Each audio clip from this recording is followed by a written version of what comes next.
Listen to them, children of the night. What music they make. Hello, I'm Carla Laemmle. When my uncle, Carl Laemmle, founded Universal Pictures in 1915, one of the first properties he considered for production as a silent film was Bram Stoker's horror classic Dracula. 16 years later, when Universal finally produced the film, I had the privilege of speaking the first lines of dialogue in the first talking supernatural thriller. Among the rugged peaks that frown down upon the Borgo Pass are found crumbling castles of a bygone age. It was a very small part, but the fact that I still receive fan mail from all over the world is a wonderful testimonial to the film's status as an enduring classic. Join me now as we return to the fog-shrouded Borgo Pass and take a ride together along the road to Dracula. And just as I was commencing to get drowsy, it seemed the whole room was filled with mist.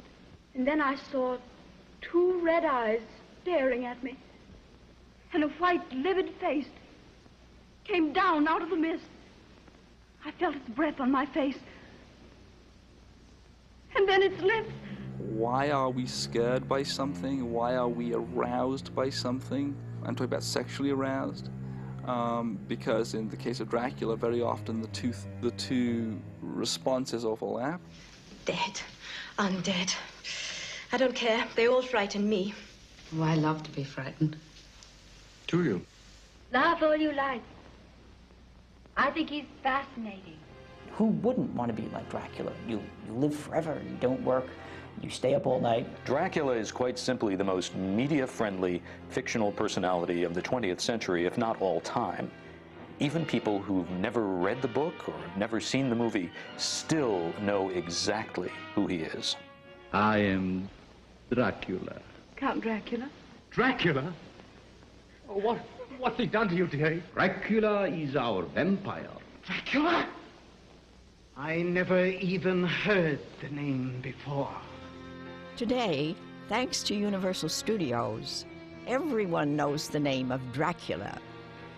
Although at first, my uncle, Carl Laemmle, had serious reservations about horror movies, Universal eventually filmed Bram Stoker's classic 3 times, first in Todd Browning's famous 1931 film starring Bela Lugosi.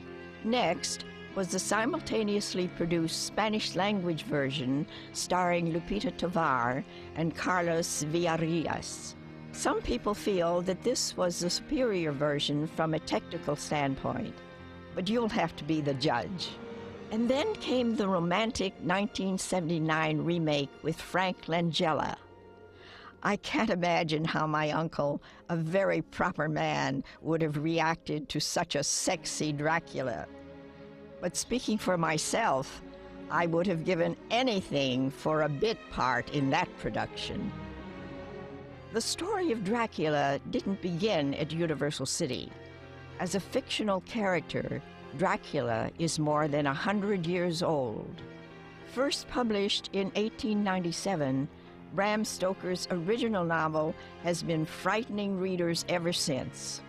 His centennial was recently celebrated in high style at events, exhibitions, and conventions all over the world.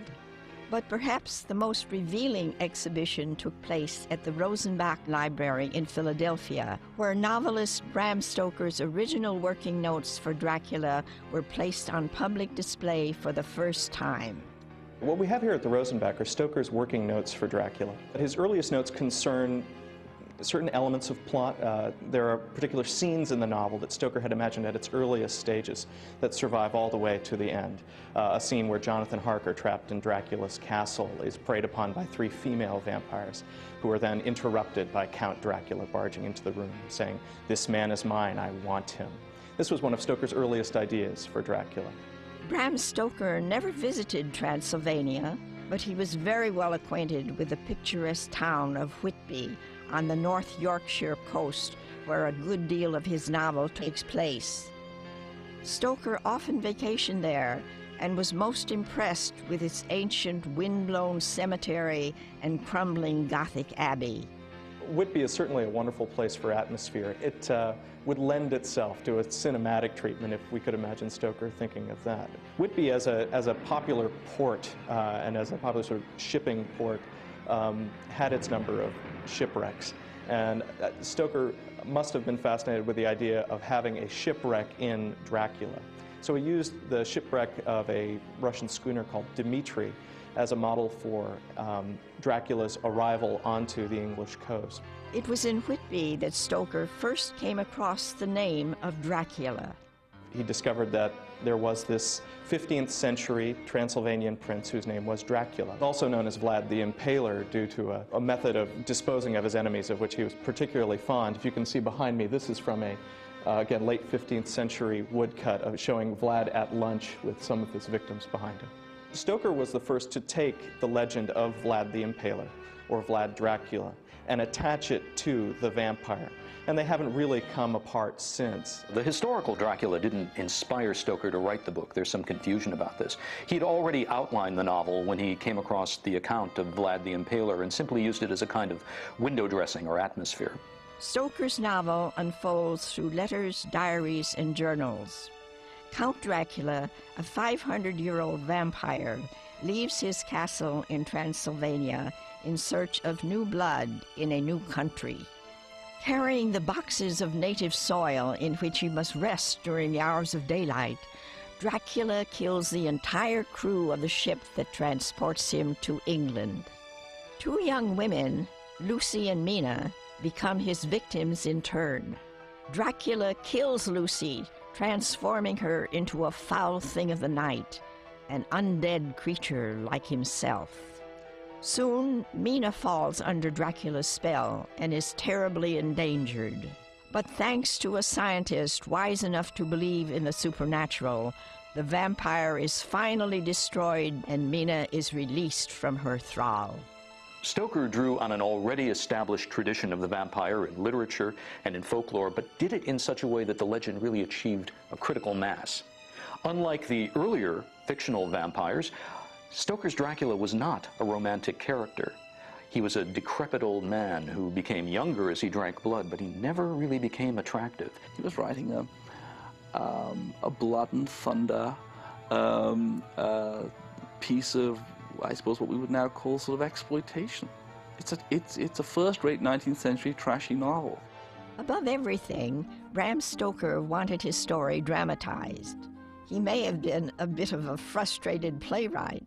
Stoker's real career was managing London's prestigious Lyceum Theatre, and he knew exactly whom he wanted to play Dracula on stage. His employer, the great Victorian actor, Sir Henry Irving. Well, Henry Irving has a lot to do with the character of Dracula. In the first place, a lot of the characters Henry Irving was most famous for playing could be considered to be Dracula-like characters. Roles like Mephistopheles in Faust or Shylock in The Merchant of Venice. These were Henry Irving's greatest roles, or the ones for which he was most popular. Psychologically complex villains. Irving would have been perfect for the part. After all, he already was a boss from hell. Irving really was a vampire, and he really was a kind of horrible person who fed on the energy of others. They did an interminably long reading of the novel at the Lyceum for purposes of copyright, and Irving was reputed to have walked through the theater and intoned "dreadful" and walked out. And that was stupid of him. It would have been a very good part, and he should have done it. And now Dracula's more famous than he is. Bram Stoker died in 1912 and never saw his story properly dramatized. But 9 years later, the character of Dracula made his first screen appearance in a now-lost Hungarian film called Dracula's Death. The plot owed almost nothing to Stoker or his book, but I guess Dracula's movie career had to start somewhere. In the story, Dracula plays a music teacher who has gone crazy and then is after some of the patients in the asylum. So The story plays more like a Phantom of the Opera than Dracula, but however, there is this idea of a monster loose with fangs and a cape. The following year, German filmmakers got on the Dracula bandwagon with Nosferatu, a symphony of horror. It remains one of the most frightening movies ever made, a classic example of German expressionism.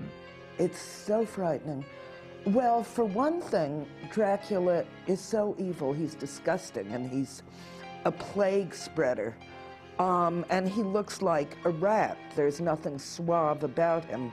The Dracula character was called Count Orlok and was played by a German stage actor named Max Schreck, whose name, by happy coincidence, means terror or fright in German. And it was his real name. It wasn't just a publicity stunt for the film. And he remains to this day the single-screen Dracula who really embodies the essential repulsiveness that Stoker intended. In the early part of the century, the laws of copyright were not well understood, especially with filmmaking.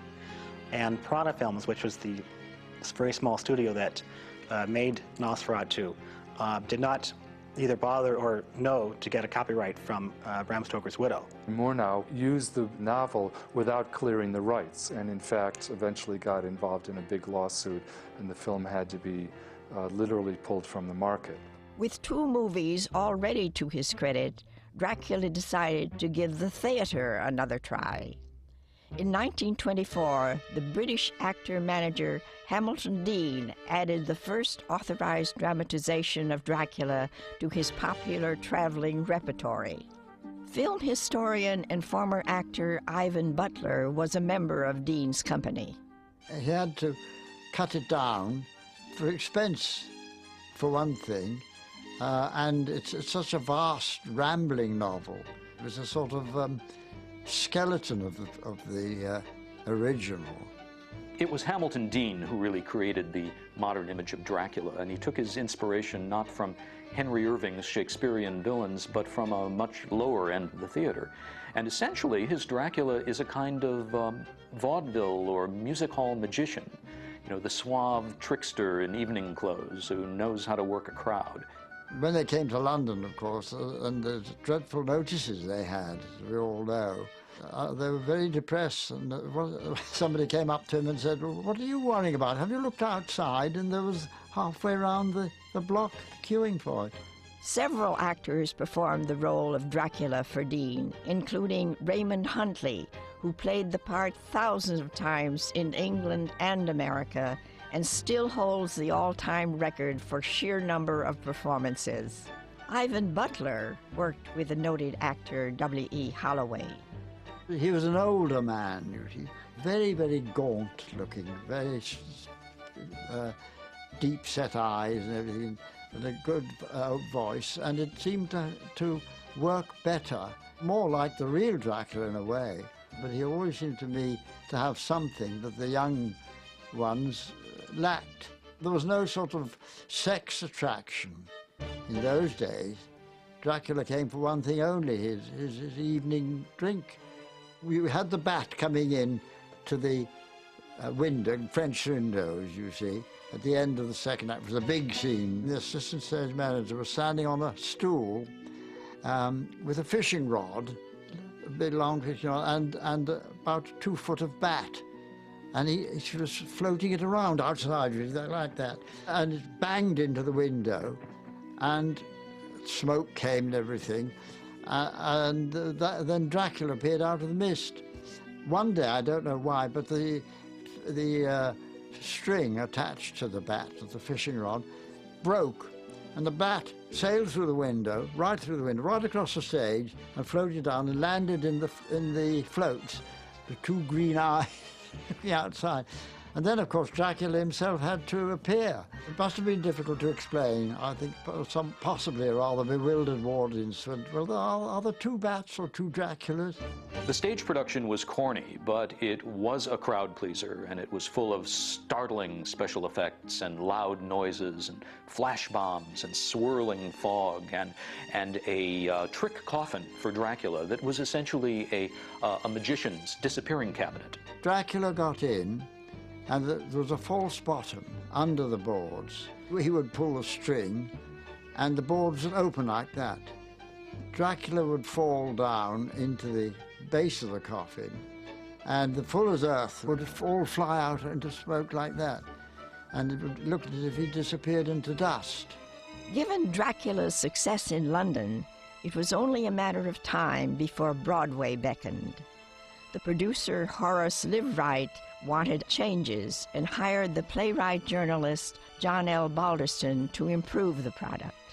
One day, Horace Liveright, who was a New York producer, was taken to see Dracula.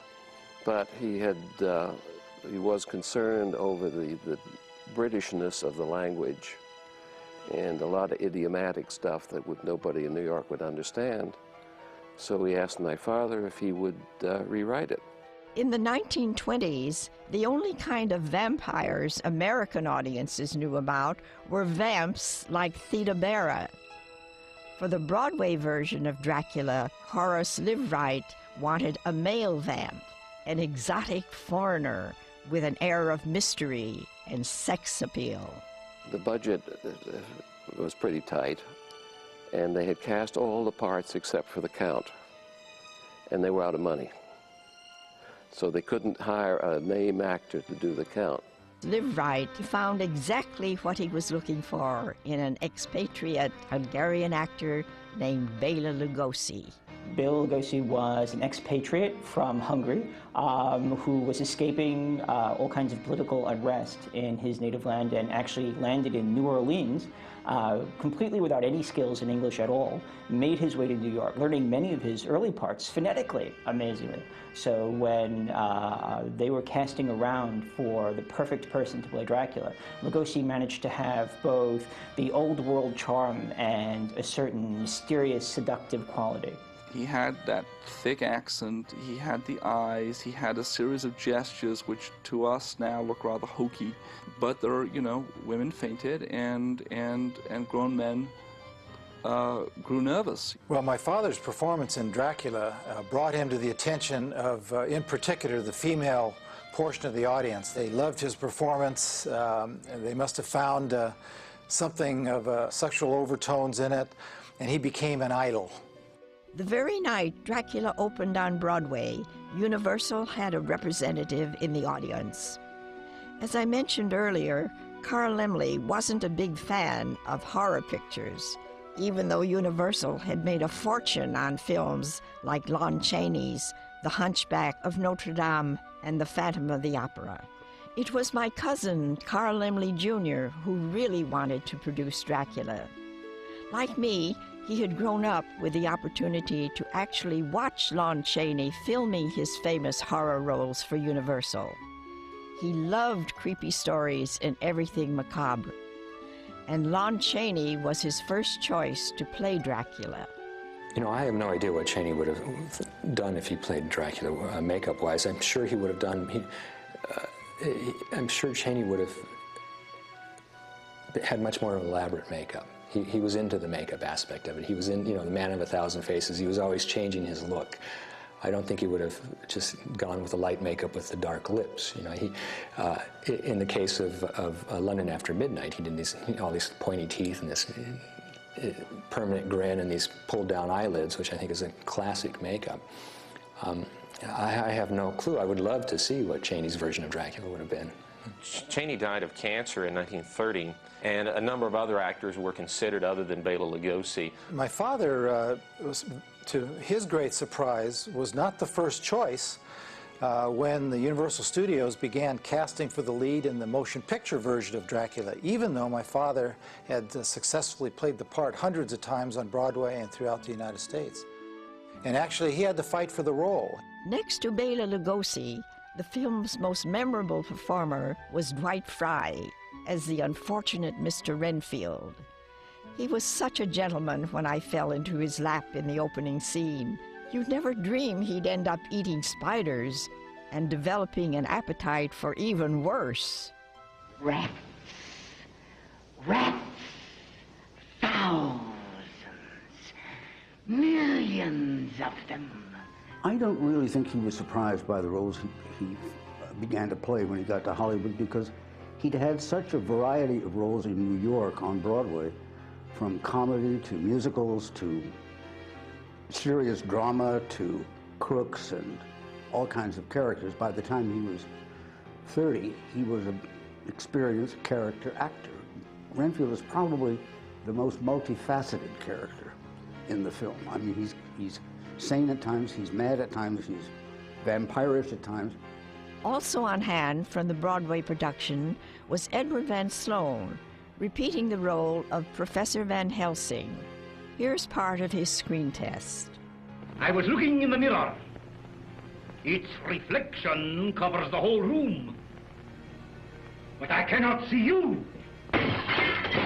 Dracula was directed by Todd Browning, the famous mystery man of silent movies who had directed many of Lon Chaney's most successful films. Browning always had some trouble adapting his kind of style of shooting to the sound film. When you see Browning work with Dracula, for example, there are long sequences in the film which are silent. And I think that Browning uses some of the silence to create a mood, which in some areas of Dracula is quite effective. It may have been that he was frightened by dealing with dialogue. It may have been that he was frightened by the mechanics of the sound equipment. Todd Browning had been a very successful silent film director, and he always specialized in stories about outsiders. Dracula is very much like that. He's a fantastic alien invader who cannot live within the world, but can only prey upon it like a parasite. And Dracula may be the ultimate Todd Browning outsider, and so it's not surprising that Dracula was Browning's most successful film. In terms of responsibility for a visual style of Dracula, we know, of course, the cameraman, Karl Freund, was behind the camera, the great German photographer who pioneered so much moving camera in Germany in the late 20s. And it's very easy for people to say, well, any value in Dracula is due to Freund, who was a great cameraman. And there's the anecdotal report of one of the actors, David Manners, who couldn't remember Browning's presence on the set well, but did recall Freund as being very outspoken. The beginning of Dracula uses a lot of mobile camera setups. We have some tracking shots, and we have a feeling that we're almost watching a German expressionist film that has come over to Hollywood. These tracking shots give us a feeling like we're being pushed against our will to go to different areas of the castle. They're all things like broken down, withered mansions with huge cobwebs, and for some reason no one's ever quite understood, armadillos running around and bats floating overhead. In fact, Browning and the Universal Dracula are, sort of responsible for almost all the iconography that we associate with horror films. Long capes, sweeping staircases, mold and decay, lots of cobwebs, spiders and bats. I mean, everything that now has become this sort of Saturday morning thing that kids associate with horror films all comes from Dracula. Originally, Dracula had been planned as a lavish, big-budget production that would have been based primarily on Stoker's novel, but in the wake of the stock market crash and the onset of the Great Depression, the studio really had to cut back. And they ended up basing the film largely on the stage play for simple reasons of economy. Today it may seem difficult to imagine audiences really being frightened by a film like Dracula, but they really were. It was the first time Hollywood had presented this kind of a supernatural story that didn't have a logical explanation tacked on at the end. And audiences were really creeped out by this atmosphere of weird decadence. They'd never seen anything like it. Among other things, there were a lot of theaters in different parts of the world that were still not equipped with sound equipment for the audiences to hear the movie. And as a result, sound films like Dracula were released in silent versions so that those audiences, those theaters that weren't equipped with sound equipment, could actually see the film. That was another way of getting over language barriers in the early talking era.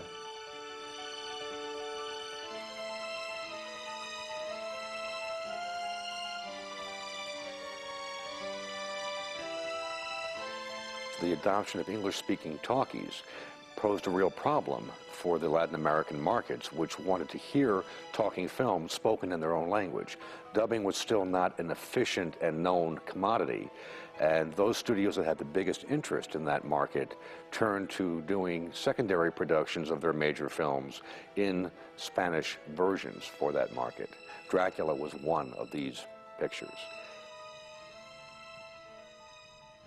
Soy Drácula. No podía usted ser más oportuno. No sé lo que pasaría con el cochero, con mi equipaje.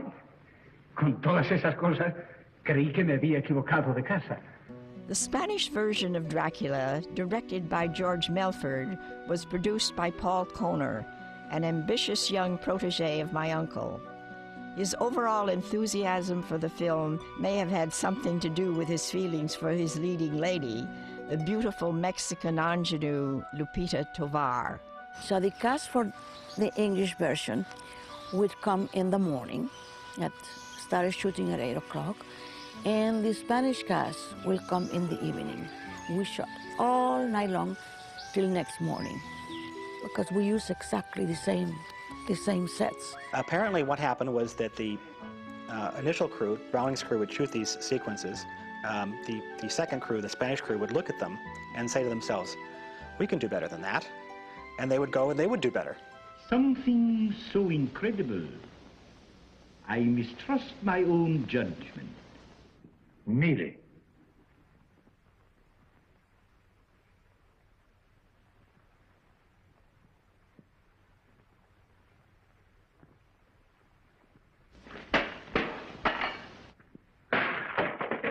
Well, I don't think anybody's going to give any acting awards to Carlos Villarreal.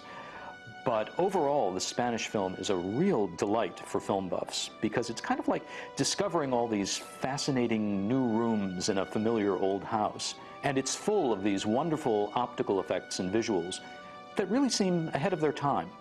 What we do see in the Spanish version is, among other things, a much more artistic, a much more innovative use of camera movement in those early talkies, and that's not what we get in the Lugosi version at all. The camera movements are far more fluid, there's far more of them.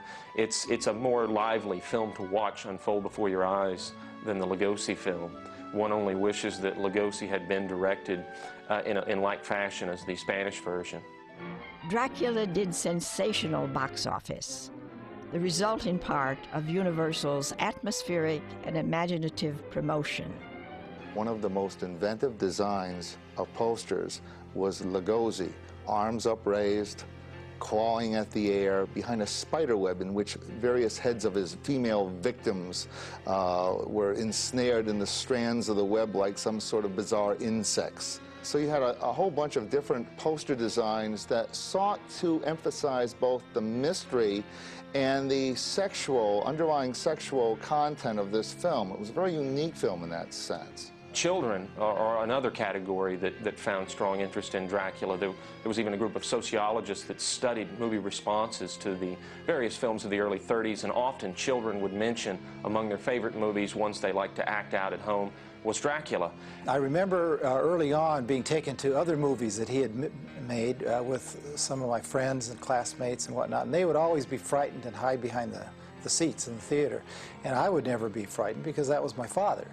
That's who I'd see. But I remember when I was very young, I would try to imitate my father as Dracula, and I have some home movies that show that. So he showed me how he did it. Certainly, more than any other performer, Bela Lugosi showed the world for all time how a vampire was supposed to look, how a vampire was supposed to act, and how a vampire was supposed to talk. I have chartered a ship to take us to England. We will be leaving tomorrow evening. I don't think Lugosi's face was as fascinating as Karloff's. In fact, I think Karloff probably would have made a good Dracula as well. But you know, that whole Hungarian accent and the way that he spoke and the weird rhythm of his speech and everything, I think is what people remember about Dracula. He felt very strongly that in Dracula he had created a character that was quite different and far more powerful than the way he's described in Bram Stoker's novel. And thereafter, he would always be regarded as the Dracula, and Dracula and Bela Lugosi would become synonymous. Lugosi had a magic all his own. He was the kind of man who, when he walked into a room, even if it was a crowded room and nobody knew who he was, everybody would look and stare and turn around and say, well, who is that? He had that kind of a personality. And especially in the horror film, where characters can be so larger than life, Lugosi probably seems to be about the darkest personality, the larger-than-life personality beyond any others I know of in the horror film, possibly in the cinema at large. Many fine actors have played Dracula in recent years, and almost all of them play against the Lugosi characterization. But paradoxically, and I guess inevitably, they end up only bringing Lugosi to mind, because somehow we can't help but make that comparison in our minds. Because of the success of the motion picture Dracula, he became so associated with that part that a lot of people regard him as Dracula, even though Dracula is a fictional person. And it changed his life. He was pretty much typecast after that, and when interviewed, he would say that Dracula is a blessing and a curse, and Dracula never dies. And really, that's what happened, and he carried that role to his death. And I think going back and seeing these films is like a mini time capsule. It's also that way with collectors. We grew up loving these films. We weren't there on the set in 1931, but we want to be there so very much that we watch these films over and over. We wish to own a prop from them, or perhaps own a poster from them. If there is a holy grail of Dracula collectibles, the Transylvanian Shroud of Turin, it would have to be Bela Lugosi's original Dracula cape. My father had several different capes. Some were heavier material, some were lighter, depending upon where he was going to use it. I had one cape left, and my mother told me that this was the cape that he had worn in the motion picture Dracula. And I've had it independently verified that that is from the film. So it is one of America's rarest pieces of film history, and I really treasure it. My mother and myself had him buried in one of his capes. Not that he had ever expressed that wish, but we thought it would be appropriate. Most all modern audiences haven't always seen Dracula, but certainly not the Universal version with Lugosi. That's the image we carry of Dracula, of vampires. It's Universal's Dracula. It's Bela Lugosi. Dracula has become one of the great media superstars of all time. There's a line from Macbeth, a play that Bram Stoker was very familiar with. And yet, who would have thought the old man to have had so much blood in him? When Dracula was first released, it was accompanied by a final curtain speech read by the character of Professor Van Helsing. If memory serves, the good professor held up his hand and said, "Just a moment, ladies and gentlemen, just a word before you go. We hope the memories of Dracula won't give you bad dreams, so just a word of reassurance. When you get home tonight and the lights are turned out and you're afraid to look behind the curtains and you dread to see a face appear at the window, well, just pull yourself together and remember, after all, there are such things. There are such things.